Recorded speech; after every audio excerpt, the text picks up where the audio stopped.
Hello everybody and welcome to this session. This is In Conversation with Nina Tame and I'm Jack Chell. I'm Head of Programme and New Business at Cinema for All. It's lovely to see you all. We are absolutely delighted to have Nina with us today. Nina is a disability activist and an Instagram legend. She has an excellent Instagram account. Nina talks really passionately about rights for people with disabilities. She's very no nonsense and her stories are really eye-opening about the treatment of people with disabilities in the UK and beyond. Nina's a really engaging speaker, social media user, and generally very lovely person. And she's got a lot to say that will help us learn how to make our venues better for people with disabilities. I wanted to ask Nina to speak to us today at the conference after hearing her talk about an experience she had at a cultural venue where she was really let down by their approach to accessibility. I found that eye-opening because I'm one of those people who thinks I'm doing my best in terms of accessibility, as I'm sure a lot of you are at your venues as well. But I think it made me realise there are a lot of opportunities where I've probably made events inaccessible to people with disabilities and maybe even upsetting to people with disabilities, and that's something that we absolutely don't want to do. So I asked Nina to talk to us today about what we can be doing to always challenge our assumptions, to look at what's missing at our venues and our events, and to not compromise on support for people with disabilities, especially as we're reopening our doors post-lockdown. So please welcome Nina Tame. That's such a nice intro. Thank you very much. Just imagine a room full of people all applauding you as it would be if we were all together in person. This is much nicer for me. I think the actual room full of people would have, yeah, this is good. Great. Well, I wanted to ask you first of all, are you a cinema fan?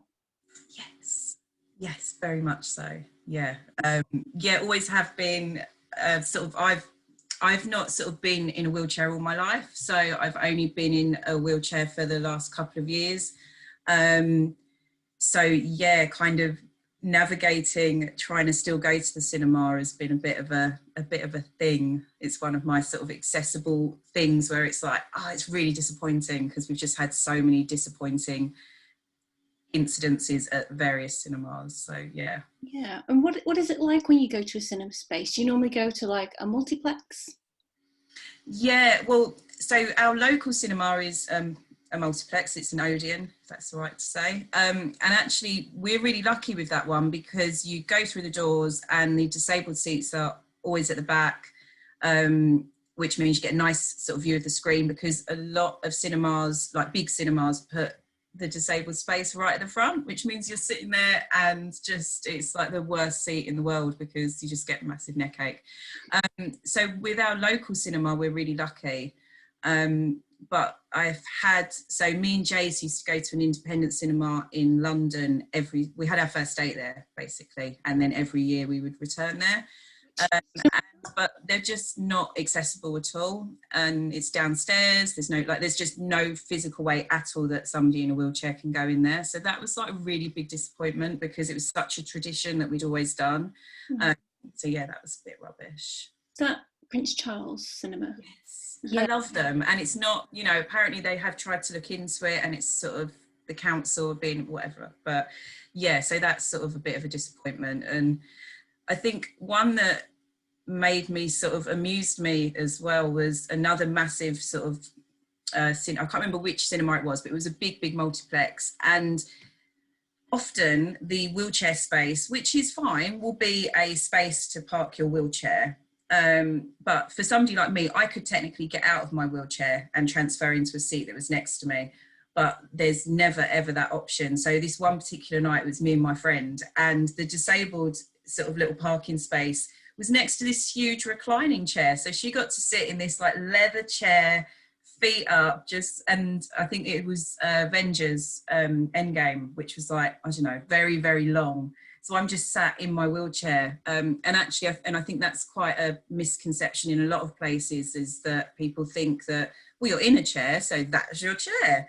But actually, for a lot of us, it's quite nice to, to get out and to transfer into a different seat. So yeah, it's always just sort of little things like that. Another cinema local to us we went to, and there was a lift, which is good, but you had to get a key for the lift, and we had to wait around. We had to ask someone. We were then taken all through the back of the cinema to get to our seats, and this time the seats were at the back, but it was so steep that I felt like I was just sort of, I parked my chair and it was all a bit sloped, and yeah, we just kind of left because it was slightly sort of higher as well, so I couldn't sort of sit right next to Jace, so I was a little bit away from him, and I just felt like I felt like a bit of a plonker, so that wasn't a very good experience either.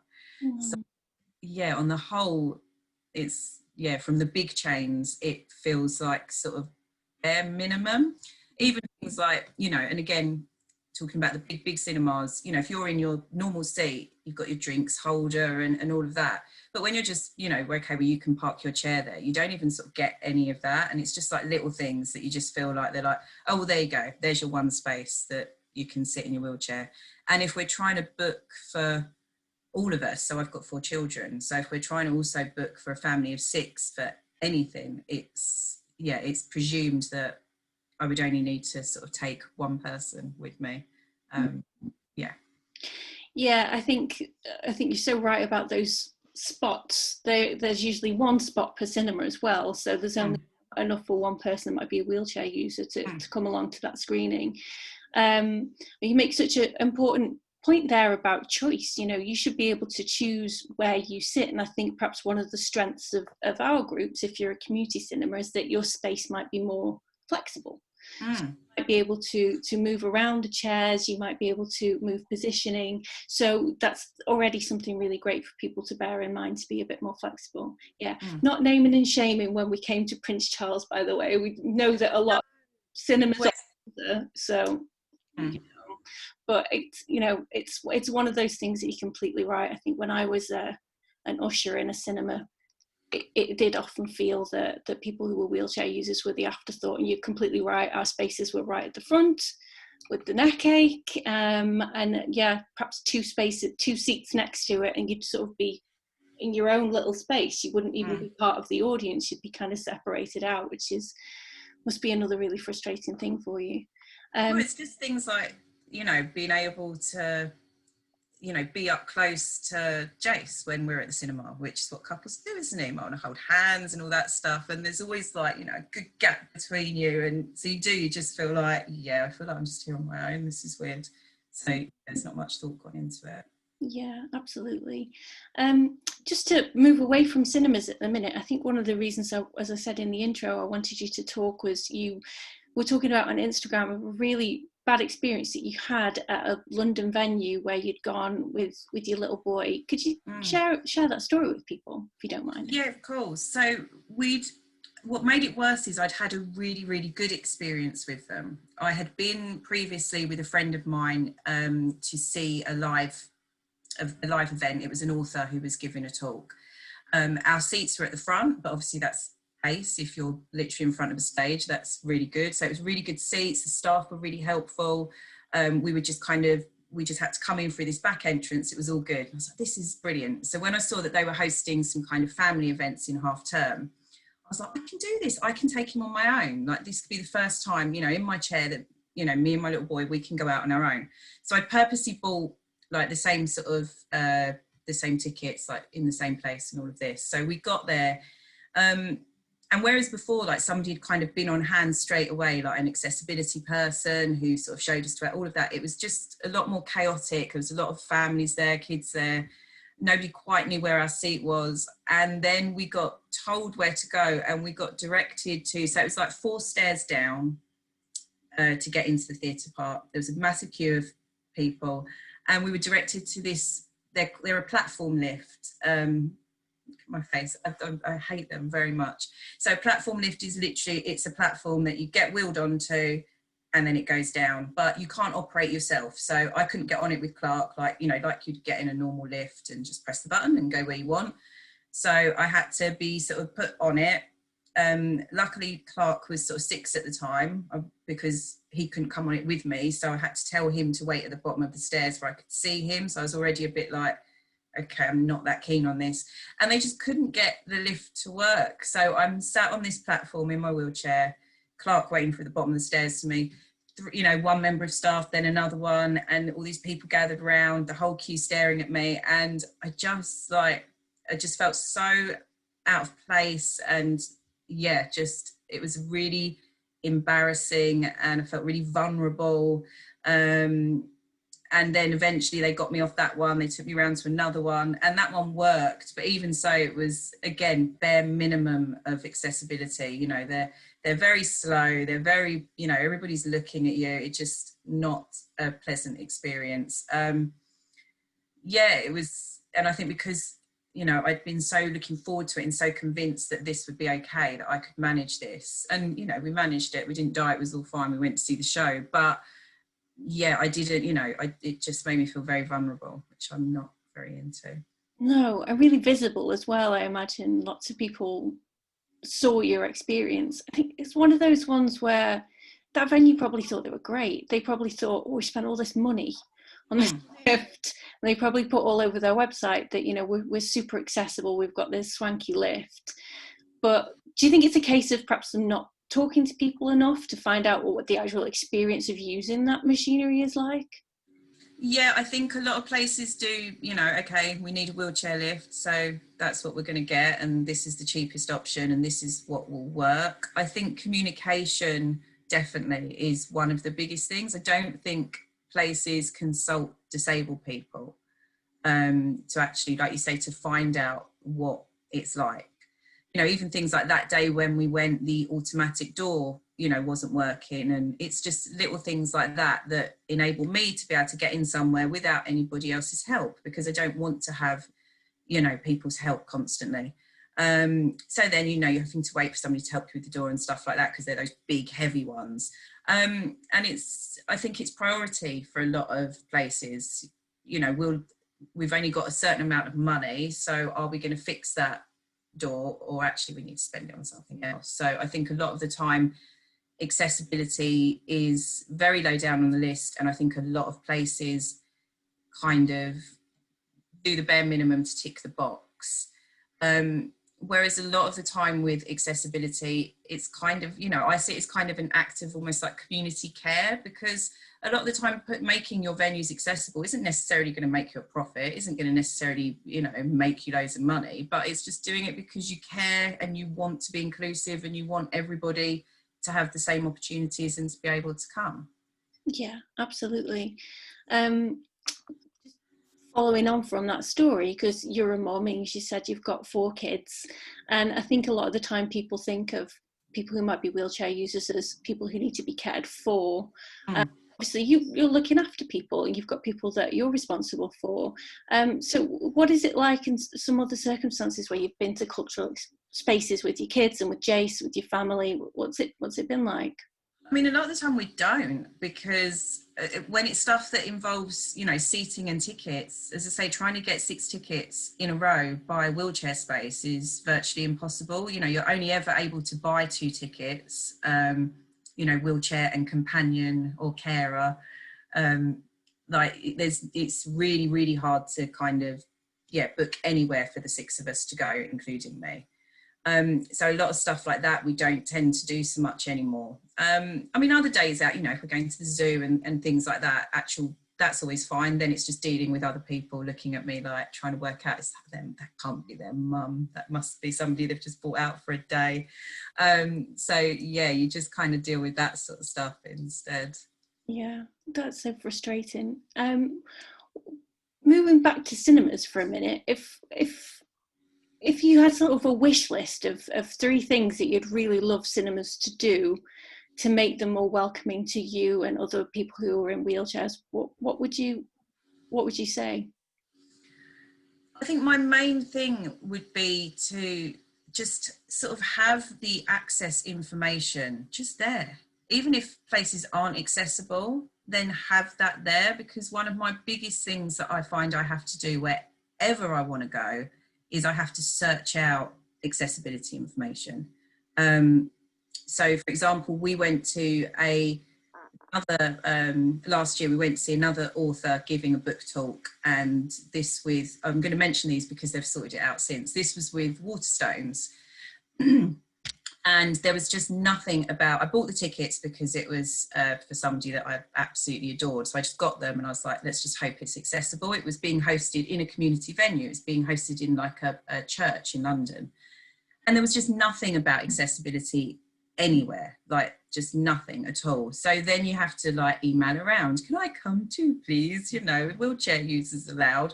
And it's that just feels really sort of dehumanizing and othering, and this kind of having to constantly ask. And they were brilliant about it, and the seats were great. The wheelchair seats were fantastic. Literally, you know, we were right, everything else. And going forward since then, they make sure that all their accessibility information is published. And that can be as simple as, for access needs, please contact, you know, that's it. It's just like, oh, okay, so you've thought of disabled people, that's great.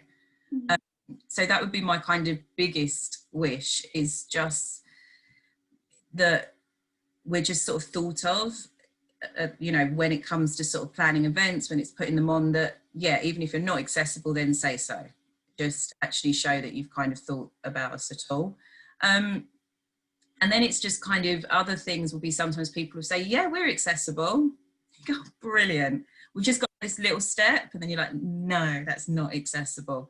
So it's venues understanding what being accessible means. So, you know, a little step isn't accessible. A ramp that's like, you know, one of these ones that's like this sheer drop of an angle isn't accessible. You know, being carried to your seat, which certain theatres in London advertise as being accessible, isn't accessible. Basically anything, you know, if I need help with it, then I don't see it as being accessible at all. Mm-hmm. The access is me being able to go somewhere, you know, as independently as I am able to do. And I know for, you know, not every disabled person is, you know, they do maybe need somebody with them, but there's lots of disabled people that could completely go out for an evening to the cinema on their own if the access is in place to allow them to do it. Yeah. I think a lot of it seems that the burden is on you. It's on you to ask. I mean, do you feel sometimes that you have to be super friendly when they ask, so you don't come across as being pushy or anything like that?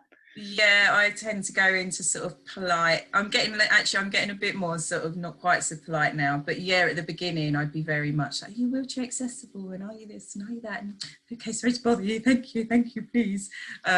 Yeah, not so much anymore. Yeah, no, a little bit more ballsy with it, but yeah, you know, ask most disabled people, and an emotion that a lot of disabled people feel is a burden, you know, an inconvenience. You'll sometimes turn up at places that have got an accessible toilet, which is like, yay, and then you see that they're using it for like a cleaning cupboard, and, you know, and then it's kind of like, oh, okay, well, we'll just clear that out then. And it's, yeah, there's definite a feeling of being an inconvenience, I think, sometimes.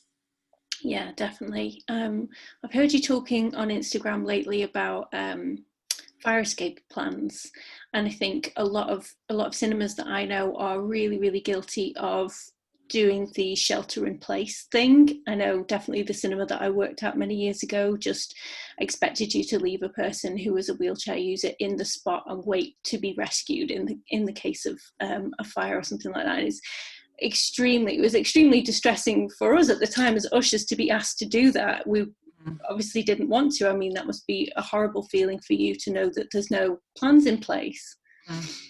Yeah, and that's quite common, you know, in hotels and lots of different places. It's just, you know, you wait there and someone will come rescue, probably. Yeah, it's not great. Yeah, it's just another one of those things that I'd love our groups to just be thinking about, and just, again, those small things that you think make things accessible to you, that, you know, it's just a small step. These are just questions that we've just got to be thinking about all the time, and talking and asking questions and connecting with your audience. I think there's often an assumption that people with disabilities make up a really small amount of the population, a really small amount of audiences, and that's completely wrong. I think that a lot of what we're talking about will apply to many audience members, a lot of people that you don't think about. A lot of disabilities are hidden. So yeah, it's important that we think about it at all different stages. Absolutely. Yeah. Go on. Did I cut you off then? No, you're fine. I was just going to say, even like before I was a wheelchair user, I'd been using either crutches or a walking stick for years before then. And it was really important to me, things like, you know, being able to sit at, you know, in the aisle seat, preferably as near to the exit as possible. You know, so I didn't, because walking was a real sort of struggle then. So it's, you know, it's thinking about things like that as well, that I think a lot of people are like, oh, disabled, wheelchair. And it's not, you know, say some people might not have mobility aids at all, but still have some sort of, you know, some sort of access need. So I think that, you know, what you're saying about just communicating with your audience and communicating with your community is so important. Definitely, absolutely. Hang on, I've lost my spot. I'll have to pause this bit and redo it again. So what do you think is a sort of a common trap that you see at a lot of spaces, cultural spaces and other spaces, places where people think, wow, we're doing an amazing job, we're so accessible, but in practice that's actually a bit of a letdown? So, you know, something like those lifts that are a bit of a letdown for you. I think it's a lot of, sometimes people will be like, you know, yeah, we're accessible, you know, it's step-free access to get in, and then you get inside and it's impossible to move around, you know, because, you know, my wheelchair's, I'm quite a wide-hipped woman, my wheelchair's quite wide. So, you know, I've got in places before and just been like, I'm not going to be able to move around in here at all without causing some sort of commotion. So that's definitely a thing. I think it's just, yeah, people thinking, well, we've put a ramp in, you know, that's it. Or, you know, somebody will say, like, we went to one the other day, not a cinema, it was like some sort of public gardens that were like, yeah, we're really accessible. And then we just got there, and actually to get from the car park in there was just all this thick gravel. You know, it was just, we just about managed it in my chair, and my chair's pretty off-roady.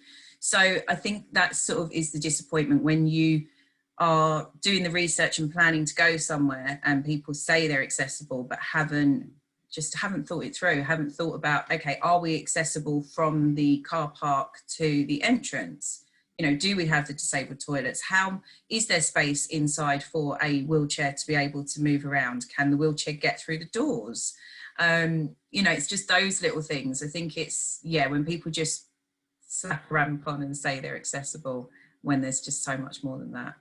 Yeah, you make such a good point about moving around in the venue. I think people expect you to sort of go to your designated spot and then, you know, can't have any popcorn, can't nip to the loo, can't really move about in the space. And again, that's, and I hope that our groups take to heart that, again, we've got more flexible spaces, we might be able to move chairs around and just really think it through. Another thing there that you're talking about is, again, the burden of research is all on you. It sounds like before you go to a place, you have to do loads and loads of research, loads of thinking things through. It sounds like you need spreadsheets in order to just visit a public gardens to figure out how you're going to have a good day out. I mean, someone put up on Instagram the other day this really good graphic. It was a circle, and it was basically alluding to the fact that, you know, a lot of disabled, you don't see necessarily loads of disabled people out and about, and that is because it's not accessible. And then when something's not accessible, yeah, we don't go out, and then people don't think that there's very many disabled people, so they don't put the access in, you know, and it's like this sort of vicious circle but you know, it is like a lot of the time I'm like, it's just easier to stay home, isn't it? Because I can't pop to any new place without checking first. Or phoning them, because it is so rare, you know, to see any event with access mentioned on it. Like when I do, and I see a flyer for anything and it says about, you know, that they're accessible or not, or just mentions it, I'm just like, God, you're amazing. You know, the bar is so low that being kind of thought of, it feels like a huge step. That's awful. I've heard you talk about recently on your Instagram what's happening with accessible spaces post-lockdown, and that one of the things that's happening is people try and achieve social distancing or spread people out a bit more, is that's impacting on you and spaces that are meant for people that need accessibility. Can you talk about that a bit? I can. Yeah, so one of the first things that started happening, and I think some towns are changing it now, was the first thing to go was kind of blue badge spaces. A lot of them were were being used if they were outside cafes and stuff like that. The council were using them to put chairs and tables on instead. So that was a thing. Another thing was just suddenly obviously having to queue outside places, which isn't terrible for somebody like me because I've got a built-in chair, but for anybody with any other mobility aid, that's going to cause issues. I've noticed a lot of shops, again, you know, trying to do the right thing. They're setting up little, you know, hand sanitizing stations, but they're putting them sort of in shop doorways, which just means for me, you know, being able to try and get my chair through would just be impossible. Yeah, it's kind of things like that. Yeah, it seems that everything's kind of encroaching onto pathways as well. Sort of, it's all about putting more tables and chairs out everywhere. And I've noticed if I've been to a pub, then the toilets have been cut down, how many toilets are being used, and a lot of women are being just funneled to the disabled loos instead. Okay. Don't want to clean multiple toilets because it takes so much time for them to have to clean it again and again. They've just got a man's toilet, and then everybody else goes to the accessible toilet, and that seems pretty rotten. Yeah, and another thing that I noticed lately, I went to pick my cat up from the vets, and we weren't allowed to go in. He was just getting his jabs, just in case anybody's worried about Miguel. We weren't allowed to go in. You just kind of gave your cat to the vet, and then they came back and talked to you. But it was on our vet's on a main road, so you're just sort of standing on a main road with your cat in a carrier, trying to listen to what the vet's saying. And I was thinking, well, if anybody's got hearing loss or anybody's deaf, just no chance here. And it was up some steps. It was awful, really. I know that we have to be really careful, and we have to make sure that we're social distancing, taking all guidelines seriously, but I really worry that it's at people's expense, people that need accessibility and people that need to hear, and all sorts of things are not being thought of and sacrificed right now. Yeah, definitely. And it's always, you know, not always, but it's kind of, I think for a lot of us, what we found during lockdown as well, that suddenly online accessibility was being put in place. You know, people could work from home, people suddenly could study from home, you could go for a tour of a museum and a zoo and all of this lovely stuff. And it's like, we've been here at home, and, you know, a lot of disabled people spend, you know, a lot of time at home. A lot of disabled people completely at home, and have been asking for, you know, for those things to be put in place forever. And it was always, oh, you know, it's too expensive, it's too this, it's too that. And then literally within 48 hours, suddenly everybody's working from home and studying from home. And it's like, oh, okay, so you can do it. You just didn't want to do it for us. And now it's kind of the reverse. Now everybody's back out there again. It's like the little bit of access we had is just been taken away. Going to cough. Go on, cough break. That might be it. Here we go. One thing that our groups have been doing over lockdown is they've been doing online film clubs, and yeah, they started doing that very quickly. And I think a lot of people have been able to take part in the film clubs that might not have been able to come normally for lots of reasons, maybe accessibility reasons, maybe cost, all sorts of stuff. I mean, would you like that, an online film club? Is that something that you'd be really interested in?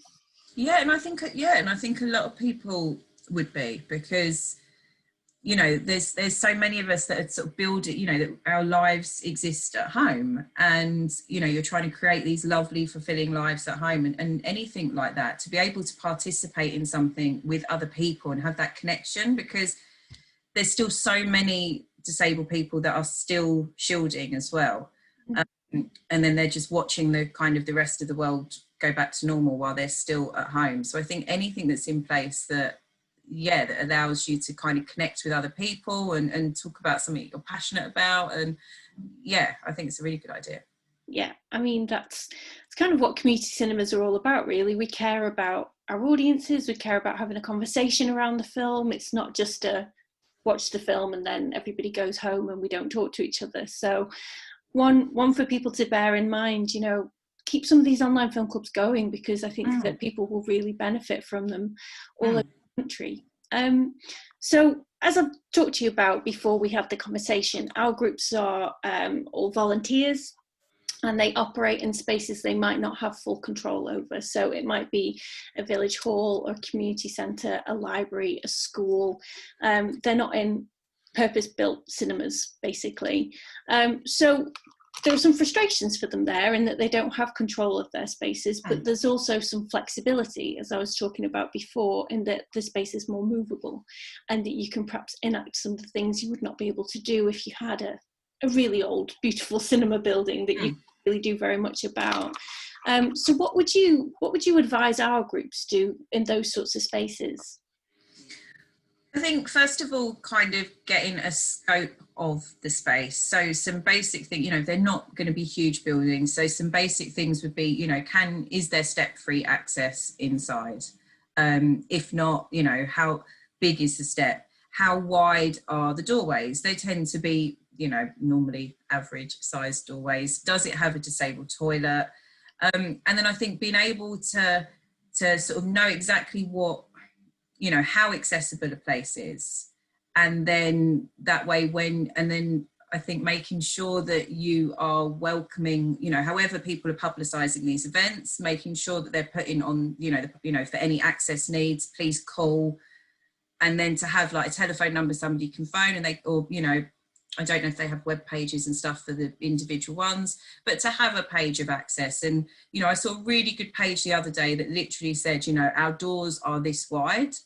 You know, we have a ramp here, there is one step here that's 2 inches high. You know, it was really detailed, so I could read all that and go, okay, well, I'm going to fit through those doors, that's okay, and be able to weigh it up for myself. Because, you know, it is frustrating because I would love everywhere to be completely accessible, but I understand that, you know, especially, you know, with what you guys are doing, that, you know, you've got a building and there isn't going to be everything that you can do, and you kind of you've got to work with that. But I think for me, it would just be making sure that information is there. That for me is like the biggest thing, to know that actually we've thought of you, is huge. Yeah, and thought of you as a person instead of sort of a box that's ticked. You know, tick, we've got the access done, and what your needs and what your experience might actually be in the venue. I think, yeah, because everybody is an individual, and so to be able to, you know, by sort of welcoming people to contact you about their access needs, because there might be some things that, you know, that you are able to do that is within your means, but, you know, and then somebody can say to you, actually, you know, I don't know, I use a walker, I'm going to be, is it possible for me to be able to sit here, and is there going to be a chair here right by the exit? And then it's like, yeah, we're going to make sure that chair's there for you, and we're going to reserve that for you. You know, come and talk to so and so when you get here, and they'll take you straight to your seat. It's just that communication and that thought just goes like a really long way, because we all understand that, you know, it's impossible. It's not impossible, but for a lot of places, you know, budget and everything else means that they're not going to be fully accessible. But to know that people are trying their best and that thought is there is important. absolutely, yeah. All comes down to communication and just thinking things through and asking questions. Absolutely. What would you say is the main thing you would like our organisers to take away from today? For me, I think it would be just recognising that there is a, you know, big disabled community that, you know, would love to take part and to be able to access stuff that's going on within their community, because, you know, as I say, isolation is such a big problem.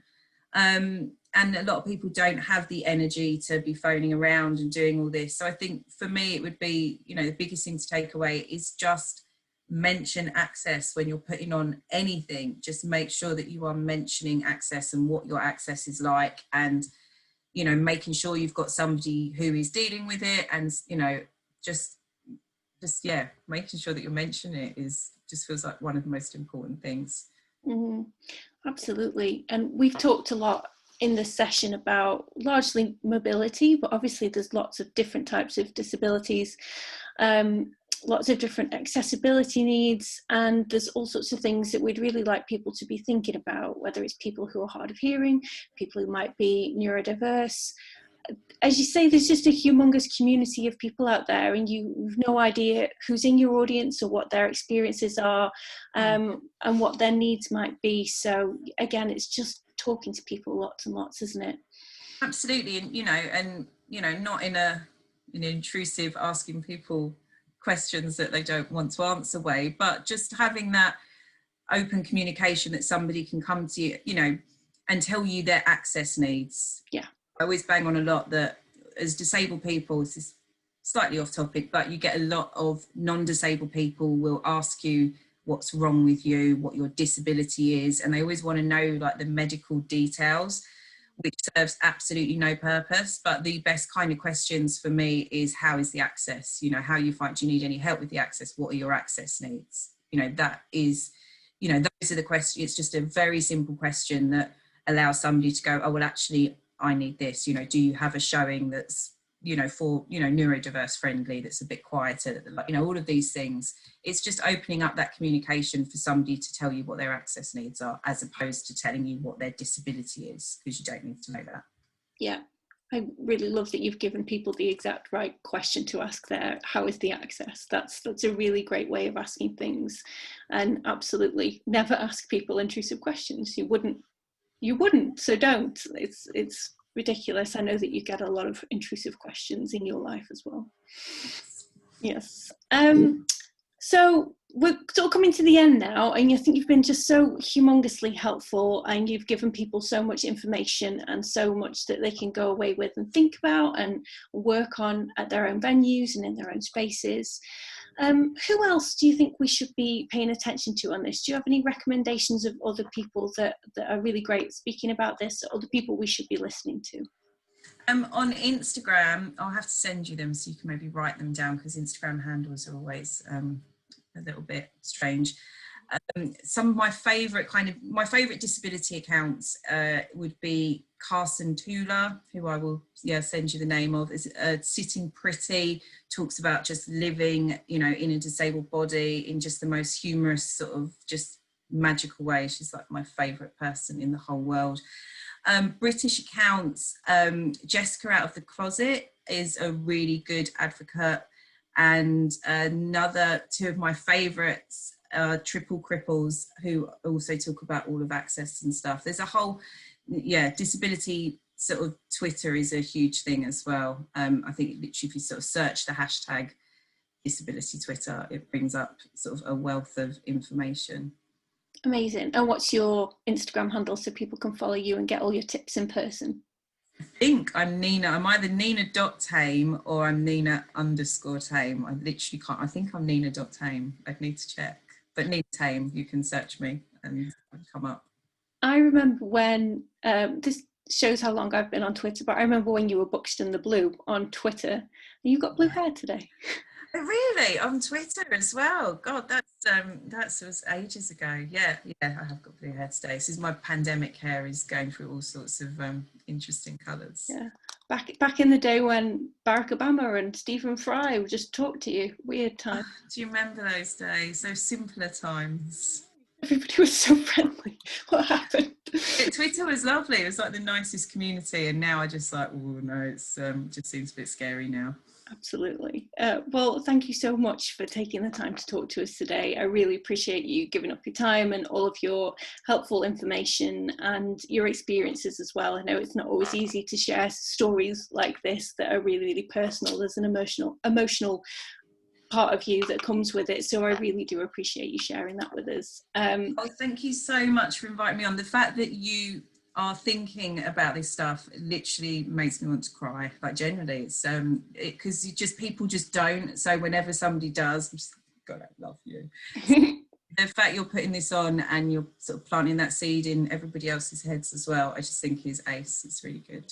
Amazing. Well, I'm hoping that the result of our really great conversation is just we see loads of community cinemas fill in the gap that commercial cinemas are not doing. I mean, at the end of the day, it tends to be down to volunteers to get change done. So let's do it. Let's get it done.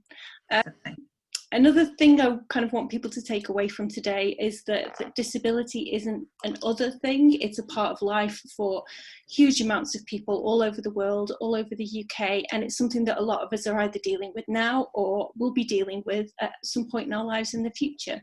So it's not a different thing, it's not something else, it's something current and it's something present. So we need to engage with it all the time. And if we're going to be welcoming and truly inclusive spaces, we have to take the time to listen, to be introspective, and then to take action. So let's get moving, let's do it. So thanks again, Nina. It's been so lovely to talk to you, and yeah, we'll talk again soon. Thank you. Definitely, thank you.